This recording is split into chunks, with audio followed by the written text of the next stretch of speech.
A light ahead. The hero never believed in the phenomenon called the light at the end of the tunnel. In the darkness, a small bright point appeared due to those rare cases when people on the verge of death woke up in a cold sweat, exclaiming they saw a light. The bright point got closer, but here he was in this so-called tunnel. How did he die?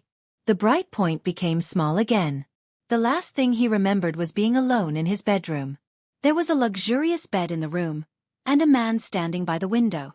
The hero looked at the city from above, then lay under the blanket. Once he lay down, his body became impossibly heavy. Did he think he was poisoned? Murdered? Gray ordered himself to think. There was a knife and sheath nearby. Many people wanted him dead. In the display case, there was a sword and a crown. After all, he was a king. But no matter how much he wanted to find out the reason for his death, there was nothing he could do about it.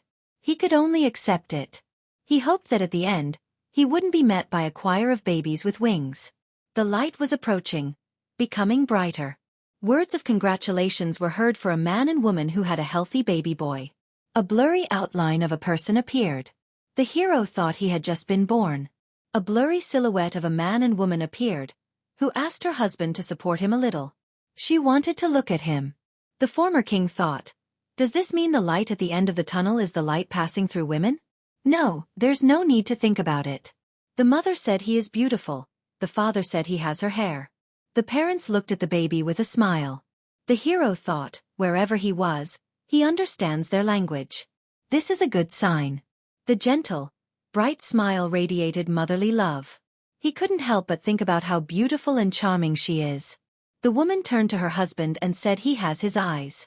The baby thought a man with such a strong jaw and eyebrows sharp as a sword would be stern and serious. However, the father, waving his hand with a smile, greeted the baby, saying he was his daddy and asked him to say daddy. Ray laughed awkwardly when his wife told him he had just been born. The newborn decided it did not matter. There were pieces of armor hanging on the wall.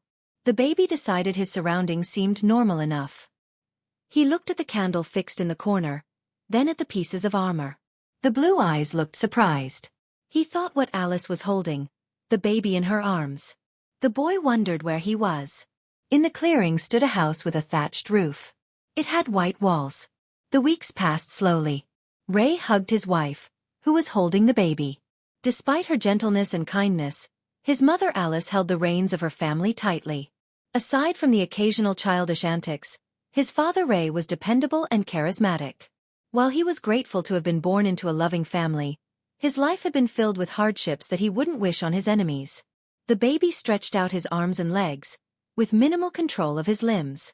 A green haze emerged from the diaper, and the inability to control some of the body's functions that came with being in a prison of flesh. The mother changed the baby's diaper. The child blushed. Perhaps the mental fortitude honed during his time as a king and representative of his country, as well as the faint hope that this was a dream, were the only things that kept him sane. A woman and baby walked through a crowded market. It seemed as if the hero had traveled back in time to a much more archaic period. The child looked at the man's huge sword and wondered when it had become so common for people in the past to carry weapons. The shopkeeper shouted that the elixirs were great for stamina. Only 2 coppers. The former king had the idea that these bottles of suspicious-looking liquids passed off as medicine were being sold legally.